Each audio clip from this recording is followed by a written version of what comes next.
Hello. There we go. Most people were up to about 4 o'clock this morning, drinking heavily. I wasn't, unfortunately. I wish I was. So we've got a prestigious panel here today. We've got 2 former armed service officers, 1 a major, 1 a career-spanning lieutenant colonel, ladies and gentlemen. Please, round of applause for Singapore Armed Forces. We've got a very special business consultant in here as well to add to that security mix, and somebody that's so secret that nobody knows what he did in his past. So that's even better. And then you've got me, which is a bit of a disappointment all in all, really. So why we're here, visibility. So my entire career, really, from military and law enforcement onwards, has been in relation to visibility. Finding out what people do, for what purpose, for what reason, why they do it, and where things are going to, and for what purpose. Mostly for money, which is the root of all something or another. So what we're going to discuss today, and we just had a very rousing presentation a moment ago from Dyson, and as was just stated a moment ago, yes, middle-income individuals within the room, congratulations everybody for reaching that status. I don't know where to move from here really in terms of having a Dyson. I feel like a multimillionaire already. So in terms of your former presentation and what we were discussing earlier, what I picked up upon from there is the key components, and you as a former armed forces officer and having that big strategic visibility about what things are going to look like, both geopolitically and in relation to security. Where are your key starting points, your key components? What is most important for your risk management mitigation within that visibility chain? Where do you start? In the intelligence community, in the Army, I think a common buzzword is that intelligence is the first line of defense, right? If you don't understand the geopolitical situations, you don't understand the crime situations pertaining to your operations, you're already behind the curve, right? So I think that is when it is the most important to understand the situation. And of course, once you understand, the common intelligence picture, you will then have to overlay with the common ops picture. That means, as a business, how do we structure ourselves?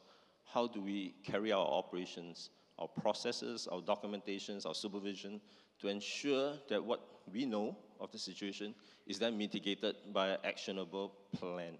So I think this is how we approach it in Dyson. It is not groundbreaking, but I think this is our sensible way, taking into consideration our local production operations, as well as our own structural organizations within Dyson.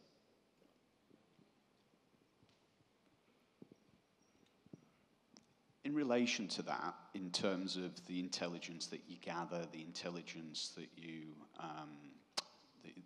actually rely upon, is there any specific portals of intelligence or information that you deem more important than another?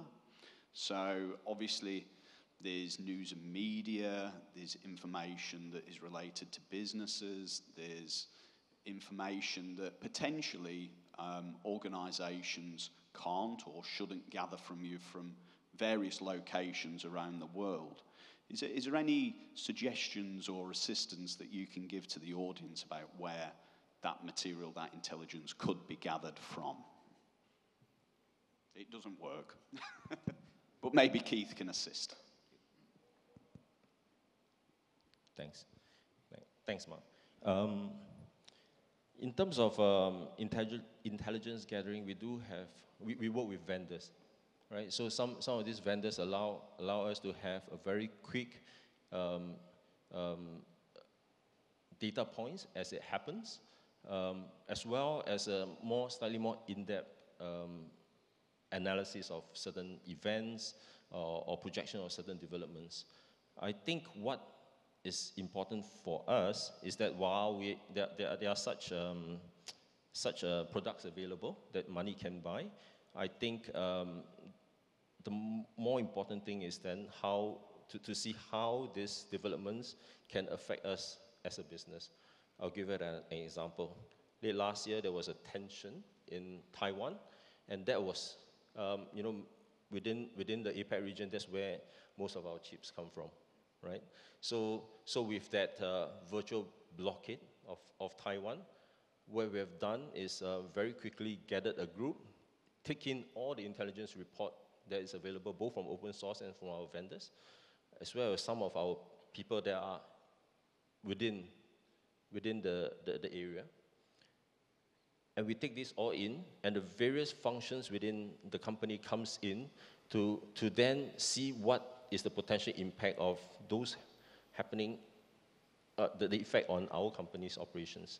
And what we have done is that within the chip supply route, what we have done is that we have since diversified and placed a little bit more emphasis on other suppliers. So this is an example of how, right from the start, when a geopolitical situation happens, right down to our own adjustment in our supply chain and our operations. So yeah, that's how we approach it. Thank you so very much. Yeah, let me just add on that. I agree that you can get vendors, you can get information from vendors. You can also pay to get this information, right? You can get it from a lot of different companies that provide this. However, you need to understand there are a lot of open resources out there, free resources to get this information. It just takes a little bit of time. Everything's on the net, everything's available. For instance, OSAC from the US is a very good organization to get this information from, the Overseas Security and Advisory Council. That's very important. All of us from different countries, we have our state departments, right? All of those state departments produce products for businesses like ourselves that give you this type of information when it comes to working in a country, when it comes to the fraud that's taking place, the criminalities that are there. We can get this information for free if we just take our time to go out there and research, because the people who are paying, or you're paying to get that information from, they're doing the same thing. They're just doing it on a different level. And when it comes to visibility on the supply chain, I think it's very important that it all starts from risk mapping, right? We talk end-to-end, but end-to-end is that risk mapping from the point that you get that supplier to give you that product, and it gets all the way to your manufacturing location, or the other way around. It goes from your manufacturing location to your buyer, your customer at the other end. We need to do risk mapping completely along that process. Without the risk mapping, you cannot identify what your risks are. And if you can't identify your risk, how can you address the vulnerabilities, address these issues that you have? So risk mapping is very important. I think that's the start of what you need to do. And then you take that and you build from it, and you use all of these open source contacts to get that information that will help you along the way. Thank you so much, Tom. And working for a data provision company, I'll have to say no comment on anything that Tom has just said. Okay. So let's go to a TAPA award-winning individual now from last night's celebrations, and begin to speak about what strategies organisations can employ to proactively mitigate risks across that supply chain and have some improved visibility upon it. Thank you. So, good morning, everyone. In terms of risk mitigation, to mitigate the risk has to be reported. To report the risk, people need to identify the risk. And to identify the risk, people need to first know that there is a risk. So the risk mitigation starts with the sensitizing all the employees, from the ground level employee to right up to the top leadership, including the board, about what is the risk where the business is exposed. Typically, when we build up the visibility, and I would say risk visibility is a program in itself as a very essential part of the resilience building. Employees, leadership, vendors, I would say the government authorities, as well as the board, everyone needs to be sensitized on the risk. I'll give some of the examples on this. When we talk about employee protection, there are certain rules, regulations, policies, procedures, and protocols within the organization.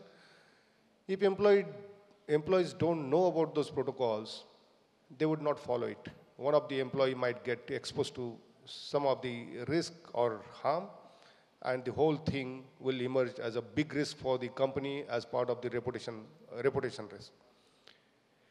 Any resilience building, as we talked yesterday in the panel also, it's about cost. Unless you highlight the risks which are emerging out of the incidents through the incident parameters. Kunal shown the fantastic presentation on the visibility on certain metrics on the risk incidents going up. Leadership will not wake up. Whether it is employee risk, whether it is asset protection, whether it is our supply chain, our logistics fleet, every single thing has to be brought to the notice of the leadership so that they approve the countermeasures, they approve the investment, and that is implemented on the ground. There is a next step to that. I always say that leadership job is done when they approve certain thing, especially the budget. But who's going to implement it on ground? And there are lots of stakeholders within the organization. They need to come together, collaborate, and help us to build up those structures and mitigate the risk. Take it real estate, take it facilities, take it human resources, take it IT, for example. Everyone has to come together and build up the resilience as a structure. And if they are not on board, the program fails. So everything comes to the visibility, and visibility also fosters the mutual accountability in the leadership rooms, in the boardrooms.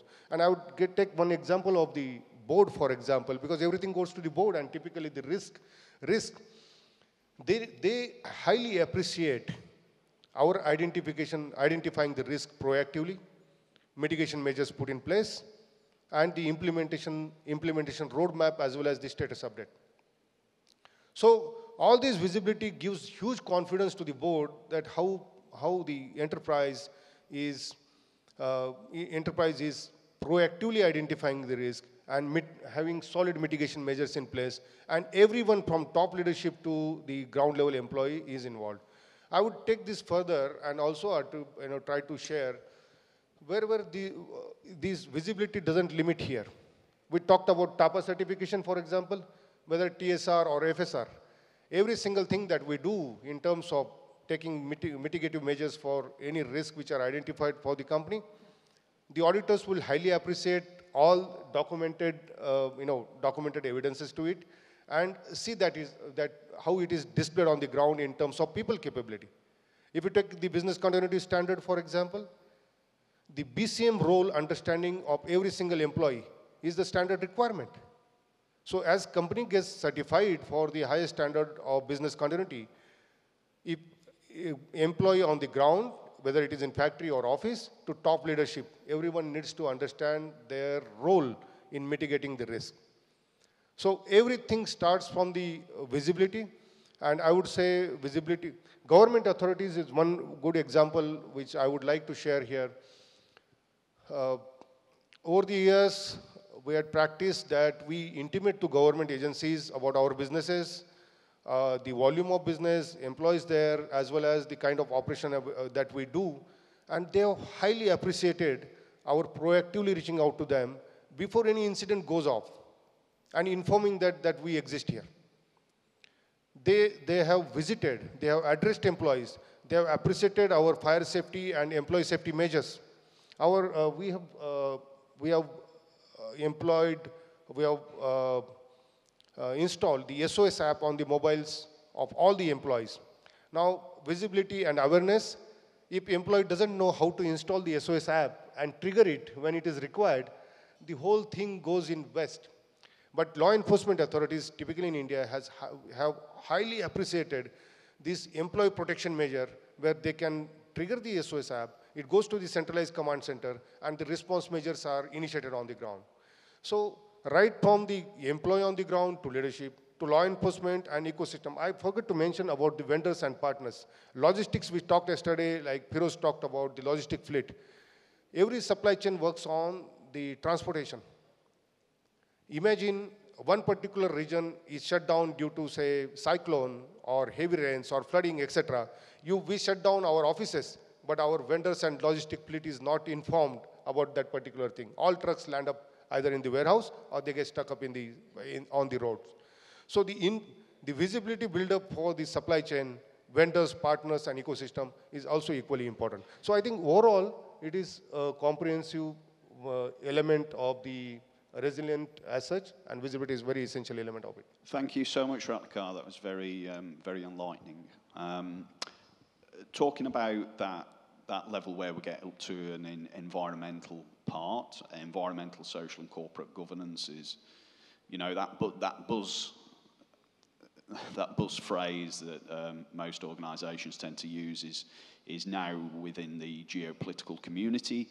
And most boards, most investors are looking at how that can be a process that is integrated throughout the entire supply chain, because it's a geopolitical matter on which levers can be pulled onto organisations to monitor the supply chain and make sure that they're not picking things up from sanctioned areas. Those sanctioned areas are very important within that geopolitical framework. So on that, Keith, as kind of the business professional, could you expand upon that, please? Yeah, I think there's, we talk about people, we talk about environmental, but there's also question, all the feedback comes from data. Just to give you an example, I come from the oil and gas industry. We do risk assessment of tanks, but some tanks has not been inspected 30 years since the plant started, and they cannot be shut down. So how do you assess the risk of data? So similarly for logistics, you know, the modern fleet, you tap in the CPU, get all the data. But the vehicle which is 30 years old, you can't do that because store a lot of sensors. So all this comes to compatibility and a lot of additional costs. And the tendency is people don't spend money on the older tanks or the older fleet, and that's a weak point. So the question is not wait until it's upgraded, but look at alternative ways of getting the data. If you do a direct inspection for a certain tank, you can get 100% data. What happens if you can do an indirect inspection and get 70% of data? 70% of data gives you an indication better than no data. So this is what is happening in the logistics industry. There are a lot of old trucks, some places that don't have even satellite coverage. So you're going to look for alternatives to get an indirect assessment.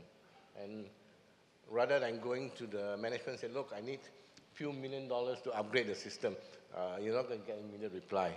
So this is what we have been focusing on, how to get an indication of the data if you don't have the right data. Thank you so much, Keith. And from a geopolitical perspective, and from information and where you're sat now within your organisation, Tom, can you add anything further to that as well in relation to that sustainability element that geopolitical organisations are pulling down from the information community? Yeah, I think in terms of sustainability and geopolitical, every company now has got two big words, two big trigger words, right? Sustainability and resilience. Resilience is that, you know, that new word now too that everybody's pushing. We need to have more resilience, more internal options. We need to be able to do things in-house versus sending it out. I think the geopolitical spectrum out there tells us where we can, you know, put these footprints that we need, right? Where we can get involved in certain countries and maybe stay away from other places, or where we need to spend more money on our security systems, spend more money on our intelligence and other things to address certain things in countries where we might not have the same issue in another place. It doesn't prevent us from operating in that country, but it just tells us we have to be more careful how we operate and what we do. The geopolitical tensions around the world are not going to go away. They're only going to get worse. They're only going to become different, I'll say more than worse, I'll say different in how you see them and how other countries see them. I think another thing that you mentioned with the environment that we all touch on is this carbon footprint thing, right? We're all talking about carbon footprint, and the industries are saying we need to bring down our carbon footprint, and that gives us better geopolitical visibility as well. When we're working with the countries and we're working with the different entities to bring down that carbon footprint, we're getting a better visibility on the countryside, and it's helping us when we're trying to do something in the manufacturing area, right, where we want to change a process, where we want to bring in something else that typically they wouldn't allow. They give us a little leniency now because they know we're working with them. So it's very important. I think geopolitical plays a big part, but I think it's very important if we go back to the basics of the visibility just for a second. As a manufacturer, where's my main points of visibility, right? It's within my manufacturing operation.